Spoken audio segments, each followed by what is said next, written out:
बिस्मिल्लाहिर्रहमानिर्रहीम। Chapter force and motion की बमंगा नन द्रे टॉपिक डिस्कस को। अवलने टॉपिक बजमु सरवी लीनियर मोमेंटम,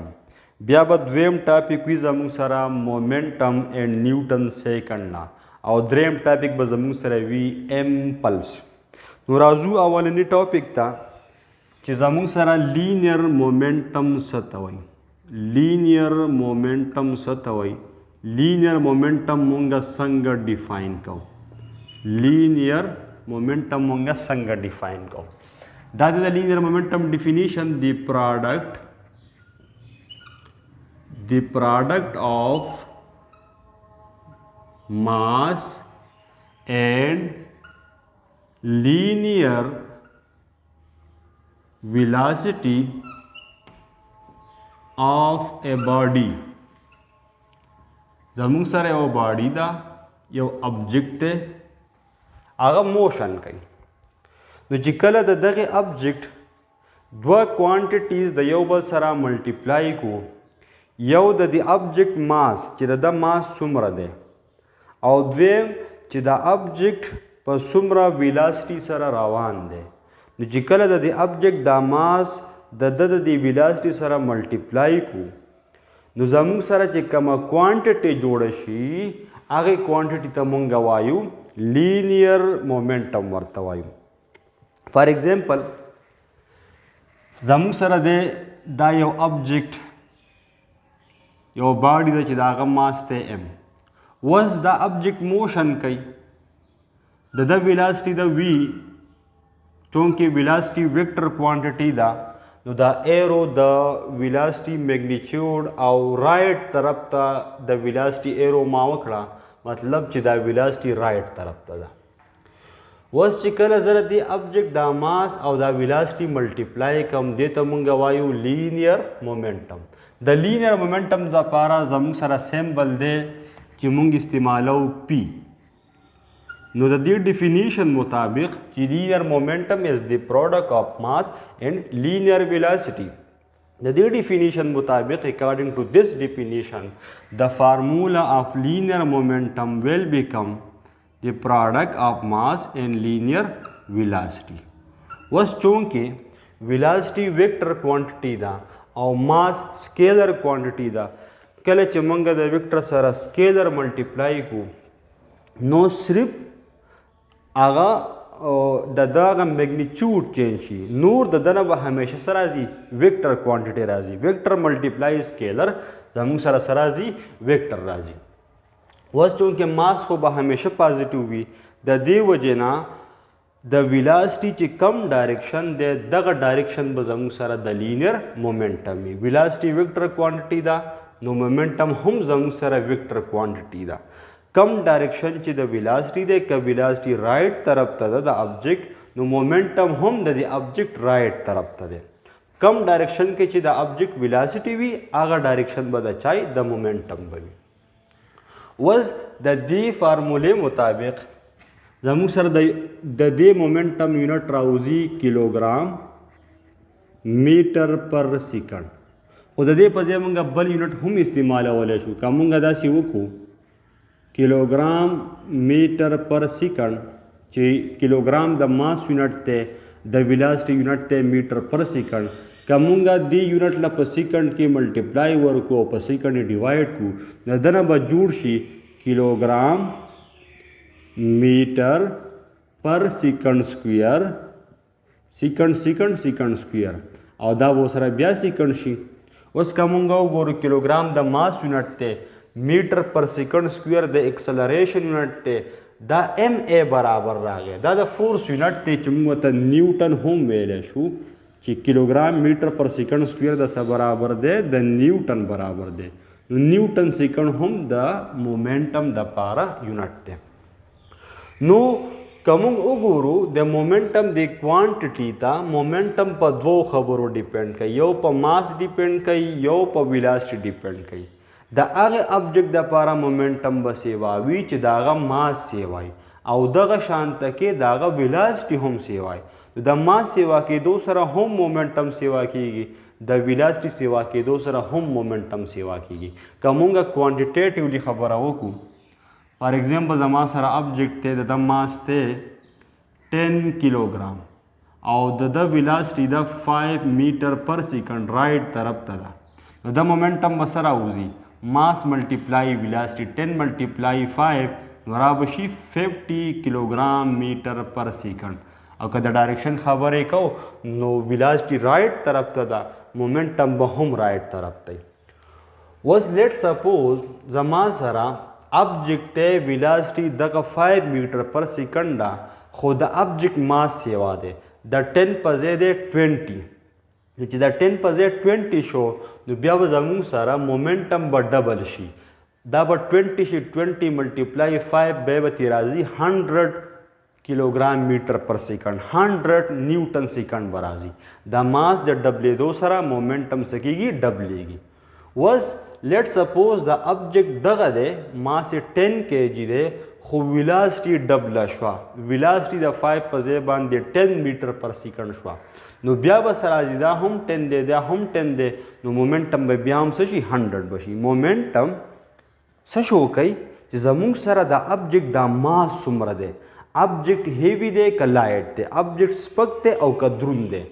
بیا د ماس سره دا آبجیکټ چې روان دی نو په څومره ویلاسټي سره روان دی لکه فار ایگزامپل زما سره یو سایکل روان دی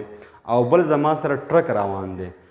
که سایکل تیز هم وي او دا ټرک سلو هم وي خو چونکې د ټرک د دې هیوج ماس د وجې نه د مومنټم به انتهایي سیوای د هغې بایسایکل نه ځکه د هغې بایسایکل ماس کم دی د هغې بایسایکل ماس کم دی او د ټرک ماس د هغه نه څومره چنده سیوا دی د هغې زیات ماس د وجې نه به د هغې ټرک مومنټم سیوای نو ګوره که موږ ته ټرک را روان وي که نه نو مونږه یریږو چې یاره دا ټرک چېرته د چا سره کولیجن ونه کړي د دا کولیجن به ډېر زیات تباهي پیدا کوي په اصل کې دا تباهي چې پیدا کوي دا د دې ټرک مومنټم ته مونږ ګورو چې د ماس دومره سیوا دی د دې هیوج ماس د وجې نه او دی په ویلاسټي وي سر روان دی نو دی بیا زیات ډسټرکشن کوي دغه شاندهي که زموږ سره د آبجیکټ سپک هم وي فار ایگزامپل زموږ سره یو 5 یا 10 کیلوګرام پتر دی سټون دی هغه روان دی خو چې اوس هغه تیز روان دی ویلاسټي سیوا ده نو هغه به هم بیا څه کوي تباهي به زیاته کوي نیوټن دی مومنټم ته پاوله کې نوم ورکړو مومنټم ته به یې څه نوم وی کوانټټي آف موشن د دې مومنټم پاوله کې نوم سو کوانټټي آف موشن چې دا ولا چا ورکړه نیوټن ورته ورکړو ځکه چې دا موږ څه شو کوي د آبجیکټ د موشن مقدار چې آبجیکټ ماس څومره دی او د ویلاسټي څومره ده دا موږ ته فیلینګ راکوي چې د آبجیکټ موشن ډېر دی د آبجیکټ موشن ډېر دی چې دغه کوانټټي آف موشن نوم ورته هغه ورکړو او اوس ورته موږ څه نوم وایو اوس ورته موږ مومنټم وایو نو مومنټم هم زموږ سره یو سیمپل ټاپک دی د پروډکټ آف ماس اینڈ لینیر ویلاسټي از کالډ لینیر مومنټم خو مومنټم په میکینکس کې یو امپورټنټ کوانټټي ده د دې مومنټم کوانټټي د ډیرو امپورټنټ کوانټټي سره کنیکشن دی چې یو پکې اوس مونږ وایو چې زموږ سره اوس ټاپک دی فورس اینڈ لینیر مومنټم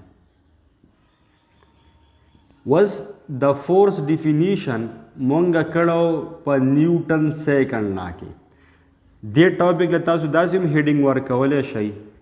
نیوټن سیکنډ لا اینڈ لینیر مومنټم مونږ په نیوټنز لاس کې دا ویلیو چې نیوټن سیکنډ لا زموږ سره څنګه لیکلی شو نیوټن سیکنډ لا دا هغه میتھمیټیکل فارم دا دی فورس از ایکول ټو ایم اے خو دا خبره ذهن کې کېده وایي چې د نیوټن فل د نیوټن ټوټل لا دا نه ده ایف از ایکول ټو ایم اے دا د نیوټن د سیکنډ لا یو کیس دی د نیوټن فل لا هغه د دې مومنټم په شکل کې ده کم نیوټن چې سیکنډ لا په اوریجنل شکل کې شو کړی وه هغه دا نه د ایف از ایکول ټو ایم اے بلکې د نیوټن اوریجنل سیکنډ لا څه ده نیوټن سیکنډ لا ان اوریجنل فارم په اوریجنل فارم کې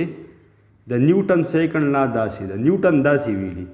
چې کله په یو ابجیکټ باندې مونږه فورس ایگزرټ کو، په ابجیکټ باندې څومره نیټ فورس وي هغه نیټ فورس برابر وي مومنټم چینج پر ټایم، دی ریٹ آف چینج آف مومنټم آف دی باډي. څه مطلب؟ تا سره یو ابجیکټ دی، فار ایگزامپل دی ته وګوره د مومنټم دی 50، دا د مومنټم دی وګوره، ماس 10 ویلاسټي 5 لري، نو مومنټم یې راغی 50. نیوټن سیکنډ لا څه وایي؟ نیوټن سیکنډ لا دا وایي چې کله مونږ په دې ابجیکټ باندې فورس ولګو نو څه به کیږي؟ دغه فورس به څه کار کوي؟ دغه فورس په دې ابجیکټ په دې مومنټم کې چینج راولي د ټایم په لحاظ سره. دغه فورس به کار څه کوي؟ دغه فورس به دا کار کوي چې په دې مومنټم کې به چینج راولي. مطلب د نیوټن سیکنډ لا اوریجنل فارم دا دی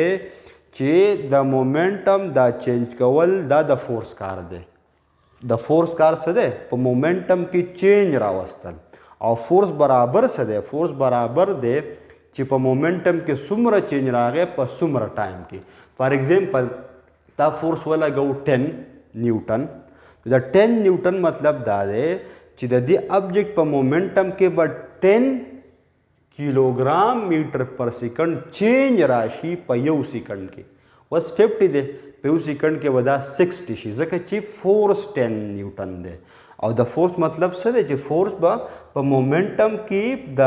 د ټایم په لحاظ سره چینج راولي. نو فورس 10 نیوټن مطلب په مومنټم کې به 10 نیوټن سیکنډ چینج راځي په یو سیکنډ کې. نو 50 دی 60 بشي، 60 شو نو بیا که دغه فورس لګېدلی نو 70 بشي. په مومنټم کې به داسې پر سیکنډ څه راځي؟ چینج به راځي، یا انکریز یا ډیکریز. که مونږ د ابجیکټ د موشن په ډایرکشن کې فورس لګاو، د ویلاسټي په ډایرکشن کې فورس لګاو، نو دغه فورس په دې مومنټم کې انکریز راولي. او که په اپوزیټ ډایرکشن کې لګاو نو د دې ابجیکټ په دې مومنټم کې به ډیکریز راځي. خو دا د نیوټن سیکنډ لا هغه اوریجنل فارم دی چې فورس څه شی دی؟ دی ریٹ آف چینج آف مومنټم آف دی باډي. چې د ابجیکټ په باډي کې د هغه په مومنټم کې چې څومره چینج راغی د هغې مومنټم چینج د ټایم په لحاظ سره برابر د څه شي؟ د فورس وي. ها اوس مونږ څنګه وایو چې دا د نیوټن د سیکنډ لا یو سپیسیفیک کیس دی؟ که مونږ وګورو، که مونږ دا سمپلیفای کو مزید، دلته کې شو چینج او مومنټم د څه برابر دی؟ مومنټم برابر دی د پروډکټ آف ماس اینډ ویلاسټي. اوس ګوره مونږ چې د مومنټم د چینج خبره کوو نو په مومنټم کې زموږ سره دوه کوانټیټیز دي، یو دی ماس او بل دی ټایم، بل دی ویلاسټي. نو د فورس کار څه شی دی؟ په مومنټم کې چینج راوستل. د فورس کنیکشن د چا سره دی؟ هغه د مومنټم د چینج سره دی. اوس مومنټم جوړ د څه نه دی؟ مومنټم د ماس او د ویلاسټي نه جوړ دی. اوس که چرته کې مونږه په دې ماس کې د چینج راوستو خبره کوو، په ماس کې د چینج راوستو خبره کوو، نو چې په ماس کې چینج راځي د دې ماس دا چینج هم د فورس سره کنیکټ دی. او که په ویلاسټي کې چینج راځي نو د ویلاسټي دا چینج هم د فورس سره کنیکټ دی، بلکې دا ټوټل مومنټم چې کم دی چې ماس او د ویلاسټي برابر دی د دې د چینج خبره کوي، د دې مومنټم د چینج خبره کوي. او مومنټم جوړ د څه نه دی؟ د ماس او د ویلاسټي نه. اوس که موږ داسې کیسز واخلو چې په ماس کې چینج راځي، فار ایگزامپل زموږ سره راکټ دی، هغه اپورډ موشن کوي. اوس راکټ چې اپورډ موشن کوي د څه وجې نه موشن کوي؟ په راکټ کې فیول وي، د هغې فیول کمبسچن کیږي او د کمبسچن په دوران کې د دغې فیول مقدار څه کیږي؟ کمیږي. نو چې د دغې فیول مقدار کمیږي او دا فیول په دې راکټ کې دننه نو د راکټ دا ماس څه کیږي؟ چینج کیږي. اوس د دغې ماس دا چینج کېده هم د څه سره کنیکټ دي؟ دا د فورس سره څه دي؟ کنیکټ دي. خو زموږ سره په ډیلی لایف کې عام طور باندې کله چې موشن کیږي مونږه فورس لګاو نو زموږ دا فورس صرف د ویلاسټي د چینج لپاره لګي. ماس زموږ سره عموما صحیح کانسټنټ وي. اوس که چرته کې مونږ داسې کیس واخلو اف ام از ایکول ټو کانسټنټ د موشن په دوران کې که دا ماس کانسټنټ وي د دې ابجیکټ په دې ماس کې چینج نه راځي نو د فورس دپاره به د چینج دپاره یو څیز پاتې شي په ماس چونکې کانسټنټ دی د چینج دپاره به ویلاسټي پاتې شي ډلټا وي بای ډلټا ټي. اوس که موږ وګورو ماس ډلټا وي بای ډلټا ټي ریټ آف چینج آف ویلاسټي از کالډ ایکسلریشن ا. نو موږ ځکه وایو چې اف از ایکول ټو ام دا د نیوټن د اوریجنل سیکنډ لا یو سپیشل کیس دی. کله چې د آبجیکټ ماس کانسټنټ وي ته په آبجیکټ باندې فورس لګې نو دا فورس په د آبجیکټ په د ویلاسټي کې څه راولي چینج راولي. دا فورس به صرف په ویلاسټي کې چینج راولي خو اوریجنل سیکنډ لا زموږ سره څه ده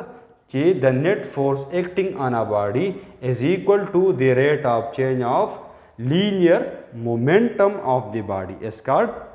force. مونږ ورته فورس وایو. اوس که چېرته کې په دې کې دا ماس کانسټنټ وي نو بیا صرف به دا چینج په چا کې راځي په دې ویلاسټي کې راځي. په ویلاسټي کې ریټ آف چینج ته موږ څه نوم وایو ایکسلریشن ورته وایو. نو دې نیوټن د دې اوریجنل لا نه به دا کیس جوړ شي او دا کیس به کله جوړیږي چې کله زموږ سره د موشن په دوران کې د فورس کار صرف په ویلاسټي کې چینج راوستلی نو بیا به زموږ سره دا ماس کانسټنټ دی په دې کې به چینج نه راځي او په دې ایکسلریشن مطلب په ویلاسټي کې ریټ آف چینج. زموږ سره نننی دریم ټاپک دی امپلس. امپلس ته وایي امپلس موږ داسې ډیفاین کوو د پروډکټ آف force F vector and the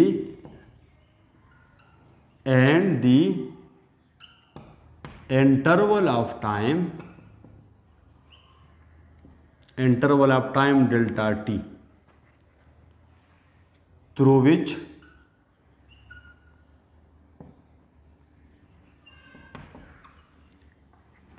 the force act through which it act. मतलब چې امپلس مونږه څنګه ډیفاین کوو یو سمپل کوانټیټي ده. ستا سره یو آبجیکټ دی فار ایگزامپل دس ون تا په د باندې فورس ولګاو د فورس ویلو دا لیټ سپوز 10 نیوټن. اوس تا دا فورس ولګاو خو دا فورس تا د څومره ټایم دپاره ولګاو دا فورس تا د یو سیکنډ دپاره ولګاو که نه دا فورس تا د 10 سیکنډ دپاره ولګاو دا فورس تا د څومره ټایم دپاره ولګاو. کله چې دغه فورس او دا فورس چې د څومره ټایم دپاره لګېدلی دی دغه ټایم ورسره ملټیپلای کړو نو دې کوانټیټي ته مونږ وایو امپلس. د امپلس دپاره سیمبل دی جے. سیمبل مونږ یوز کوو په بک کې سیمبل دی جے. فورس کم چې په آبجیکټ لګېدلی دی ملټیپلای ټایم په د څومره ټایم دپاره دا فورس لګېدلی دی. اوس چونکې فورس زموږ سره ویکټر کوانټیټي ده په یو خاص ډایرکشن کې لګي او ټایم زموږ سره سکیلر کوانټیټي ده نو چې ویکټر او سکیلر ملټیپلای کړو دنه ویکټر راځي. امپلس هم زموږ سره ویکټر کوانټیټي ده. اوس په کم ډایرکشن کې چې په آبجیکټ باندې فورس لګي رائٹ طرف ته فورس لګي امپلس به رائٹ طرف ته لیفٹ طرف ته فورس لګي امپلس به لیفٹ طرف ته. فار ایگزامپل دلته کې ستا سره آبجیکټ دی تا پې فورس څومره ولګاو تا پې فورس ولګاو 10 نیوټن. اوس دا خبره هم اهمه ده چې دا فورس په څونه اثر پیدا کوي. نو ګوره د دې فورس دا افیکټ نه دی دا د دې فورس د دې میګنیچیوډ نه هم پته لګي خو د دې د افیکټ د دې سره هم ریلیټډ دی چې دا د فورس د څومره ټایم دپاره لګولی. نو زه یم 10 نیوټن فورس دی خو ما لګولی دی د 10 سیکنډ دپاره. نو ګوره که د 10 سیکنډ دپاره دې لګولی نو امپلس به شي 10 ملټیپلای 10 100 نیوټن سیکنډ. نیوټن سیکنډ د امپلس یونټ دی نیوټن سیکنډ. اوس دویم دغه فورس دی 10 نیوټن دی خو ما د 20 سیکنډ دپاره لګولی نو 20 ملټیپلای 10 نو 200 به شي امپلس. امپلس به سیوا شي. که مونږ سوچ وکړو او تصور کې راولو دا ټاپک نو امپلس په اصل کې د فورس د اثر مونږ ته شو کوي د فورس د افیکټ مونږ ته شو کوي په باډي باندې او د فورس افیکټ صحیح چې چې په باډي باندې څومره فورس لګېدلی د فورس میګنیچیوډ څومره دی او بله خبره چې دا فورس د څومره ټایم دپاره لګېدلی دی. اوس فار ایگزامپل ته یو بال دی تا هغې له لته ورکې نو ګوره د لتې په دوران تا خو فورس ولګو فار ایگزامپل 10 نیوټن فورس دی ولګو خو تا د انتهایی کم ټایم دپاره ولګو نو ستا دا فورس به لږ چینج پیدا کوي. اوس که دغه شانتې په دې بال باندې زه دغه فورس لګوم دغه 10 نیوټن خو د 10 سیکنډ دپاره لګوم د 20 سیکنډ دپاره لګوم نو د دغه 20 سیکنډ د ټایم کې چې مونږ فورس 10 نیوټن لګولی او په د 20 سیکنډ دپاره مې لګولی مطلب فورس ولګېد فرست سیکنډ تیر شو هغه فورس لا دی دویم سیکنډ تیر شو هغه فورس لا دی دریم سیکنډ تیر شو هغه فورس لا دی بلکې 10 سیکنډ پورې دا فورس ما لګولی نو په دې دوران کې به د دې بال دا ویلاسټي انتهایی زیاته سیوا شوي وی. نو ګوره امپلس ما ته دا شو کوي چې په دې ابجیکټ باندې فورس څومره لګېدلی او دا فورس د څومره ټایم دپاره لګېدلی. This is called impulse. Impulse is a vector quantity, same magnitude, same direction as the direction of the force. Our unit Newton second. اوس مونږ د دې امپلس او د مومنټم کنیکشن وایو. کنیکشن دی ایکویشن ته وګورئ. دی ایکویشن ته که مونږ وګورو او په دی ایکویشن کې مونږ دا ډیلټا ټي راولو د فورس پسې نو څنګه به شي ډیلټا پی به برابر شي مومنټم چینج به برابر شي فورس ملټیپلای ډیلټا ټي. دلته کې هم نیټ فورس ده دغه ځای به هم نیټ فورس به ریزلټنټ فورس دا په هر ځای کې ریزلټنټ فورس اخلو. نو ګوره ډیلټا پی د څه برابر راغی ډیلټا پی برابر راغی د فورس ملټیپلای ډیلټا ټي. ابي فورس ملټیپلای ډیلټا ټي دا خو د امپلس هم برابر دی. نو که مونږ دی ایکویشن 1 ته او دی ایکویشن 2 ته وګورو زه داسې لیکلی شم چې دا امپلس نه دی دا امپلس F delta T बराबर दे F delta T द momentum change बराबर दे दा M plus द momentum change बराबर दे और ची द सब बराबर राजी force multiply delta T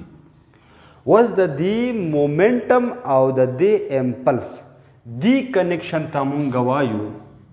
impulse momentum theorem.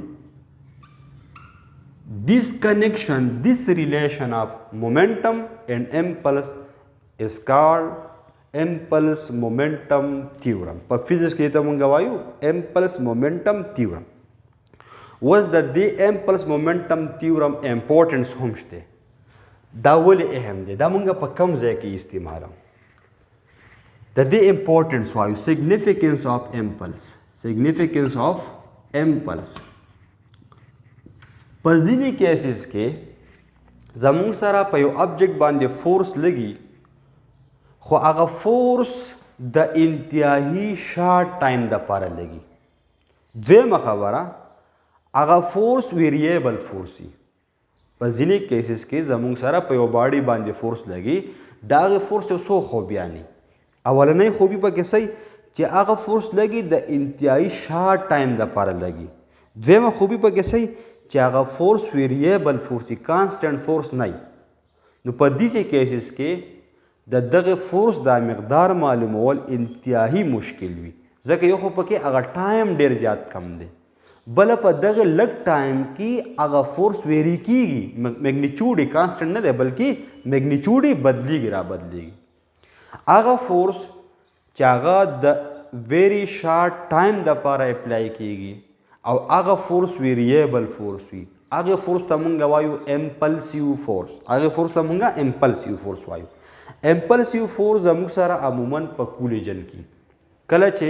زموږ سره فار ایگزامپل دوه ګاډي دي او دا دواړه ګاډي د یو بل سره ټکراو شو کولیجن یې وکړو دواړه ګاډي یو بل سره وجنګېدو. اوس ته دې کولیجن ته خیال وکړه. کولیجن انتهایی د لږ ټایم دپاره کېږي. کله چې دا دواړه ګاډي وجنګېدو ودرېدو خبر مطلب کولیجن ختم شو چې کله دی دا یو بل سره ټکراو کوي. نو ګوره د دې کولیجن په دوران کې دا یو ګاډی په دې بل ګاډي باندې فورس لګوي خو انتهایی د شارټ ټایم دپاره لګوي. بله دا فورس ویریبل فورس وي. کومنګ وایو چې دوه ګاډي د یو بل سره جنګېږي او د دې ټایم آف کانټیکټ چې دی په څومره ټایم به دي د یو بل پورې صحیح نښتې به څومره ټایم به دا کولیجن اخلي مطلب یو ګاډی دی بل ګاډي داسې ووهو یو بل نه جدا شو بیا اوس ګوره دا یو ګاډی چې دا بل ګاډی ټچ کوي که نه دغه کولیجن دی اوس په دا ټچ کېدو دا ټایم څه دی انتهایي شارټ دی ټایم آف کانټیکټ فار ایگزامپل 0.002 سیکنډ انتهایي کم ټایم دی دومره لږ ټایم دپاره دي د یو بل سره وجنګېدو اوس که موږ وګورو چې په دې کولیجن کې څونه فورس انوالو دی دا کولیجن په دې فرست انسټنټ کې د دې ټایم په دې اولني لمحه کې چې کله دا کولیجن جست سٹارټ کیږي نو په دغه ټایم کې خو فورس نشته فورس به د زیرو نه سٹارټ اخلي او چې کله د کولیجن دا مینز راشي د دې ټایم دا مینز راشي د کولیجن هغه مینز وي انتهایی کم ټایم دی سپوز که چې دای لپاره پای کوم لمحه ده د ټایم یو انټرول دی نو په دغه انټرول په دې فرست انسټنټ کې په دې اولني لمحه کې زموږ سره فورس د زیرو نه سٹارټ واخلي اوس د کولیجن هغه فورس آخري حد ته ورسي میکسیمم لیمټ ته ورسي انتهایی زیات فورس شي په مینز د کولیجن کې او د کولیجن په دې اخرني انسټنټ کې چې جست دا کولیجن څه کېږي ختمیږي یا بس جست ختم شي هم د کولیجن اخرني انسټنټ دی فورس به بیا څه شي فورس به بیا زیرو شي ګوره کولیجن یو داسې پروسس دی چې په دې کې دا فورس د زیرو نه میکسیمم ته ځان رسوي او د میکسیمم نه واپس ځان زیرو ته را رسوي ویریبل فورس دی او فورس ویریبل دی خو په انتهایی شارټ ټایم کې ویری کیږي فورس لارج هم دی د زیرو نه یو میکسیمم لیمټ ته وختو چې فورس انتهایی یو زیاده ویلو گین کړه بیا واپس زیرو شو او ټایم څه دی انتهایی شارټ دی دې ته مونږ امپلسیو فورس وایو کولیجن کې کم فورس انوالو وي هغې ته مونږ امپلسیو فورس وایو اوس د امپلسیو فورس دا ویلو چې مونږ معلومو دا امپلسیو فورس معلومول څه دي مشکل دي امپوسیبل دي په فزیکس کې د دې معلومول انتهایی مشکل دي دا امپلسیو فورس مونږ نشو معلومولی اوس د دې امپلسیو فورس د معلومولو دپاره ډایرکټ طریقه باندې نه معلومیږي د دې د معلومولو لپاره مونږ یوز کوو امپلس مومنټم تیورم مونږ وایو چې په دې کولیجن په دوران کې مونږ یو دوه ویریبل په اسانه معلومولی شو یو ویریبل دی مومنټم چینج دا مونږ معلومولی شو چې د کولیجن نه مخکې د دې ګاډي څونه مومنټم و او چې کله کولیجن وشو نو مومنټم څونه راغوزار شو که ګاډی ودرېدلی مومنټم زیرو شو په اوله کې دومره په آخر کې مومنټم زیرو شو دونه سلو شوی نو مومنټم دومره کم شو مونږ په اسانه باندې دا مومنټم چینج معلومولی شو بله دا هم په اسانه معلومولی شو چې دا کولیجن د څومره ټایم دپاره وشو نو اوس که مونږ دا مومنټم چینج معلوم کو نو مومنټم چینج چې مونږ معلوم کو مطلب دا دی چې مونږ امپلس معلوم کو اوس امپلس ته څه برابري امپلس برابري فورس ملټیپلای ډلټا ټي اوس دلته کې به دا فورس ویریبل وي نو مونږ به دلته کې ایوریج فورس اخلو فورس خو کانسټنټ نه دی ویریبل دی نو مونږ امپلس معلوم کو او د څومره ټایم دپاره چې کولیجن شو ټایم آف کانټیکټ هغه هم مونږ په اسانه معلومولی شو نو که زموږ سره د امپلس ویلو موجود وي او د ټایم ویلو موجود وي نو مونږ ایوریج فورس په دې فارموله باندې څه کولی شو معلومولی شو په دې بوک کې چې څومره نومیریکلز دي هغه هم په دغې ماډل باندې وي چې زموږ سره یو ابجیکټ دی کولیجن کوي انیشیل د هغه دومره ویلاسټي ده چې کله کولیجن وشو ویلاسټي دومره کمه شوه ماس یې دومره دی نو چا سره ماس معلوم دی په ویلاسټي کې چینج معلوم دی نو ته په مومنټم کې چینج معلومولی شي او دا کولیجن د دومره ټایم دپاره وشو ټایم هم مجر کیږي اوس چې تا سره مومنټم چینج معلوم شو ټایم معلوم شو نو ته د هغې فورس هغه ایوریج ویلو معلومولی شو دا زموږ سره نننی ټاپکس و په دې کې مونږ درې یو امپورټنټ کوانټټي ډسکس کړي یو پکې و لینیر مومنټم او بیا د مومنټم د دې دوو ټاپکونو سره کنیکشن دویمو د نیوټن سیکنډ لا د مومنټم په شکل کې چې هغه زموږ سره د نیوټن سیکنډ لا په اوریجنل شکل کې ده او د هغې نه بیا د اف از ایکول ټو ام چې راوځي دا په هغې کیس کې راوځي چې کله ماس کانسټنټ وي نو مونږ ویلی شو چې اف از ایکول ټو ام دا د نیوټن د سیکنډ لا په دوو کیسز کې یو کیس دی کم کیسونو کې چې کله ماس کانسټنټ نو بیا دا راوځي او په ځینې کیسز کې ماس هم چینج کیږي نو بیا مونږ د نیوټن دا سیکنډ لا په دې شکل کې نشو لیکلی بیا یې مونږ مجبورا په دې اوریجنل شکل کې لیکو او دا زموږ سره امپلس او بیا د امپلس د مومنټم چینج سره کنیکشن چې موږ ورته امپلس مومنټم تیورم وایو او بیا د امپلس فایدې چې امپلس مونږه په فزیکس کې یوه نوې کوانټیټي ولې راویستې ده د هغې فایدې څه دي دا زموږ سره نننی لیکچر. تھینک یو all of you.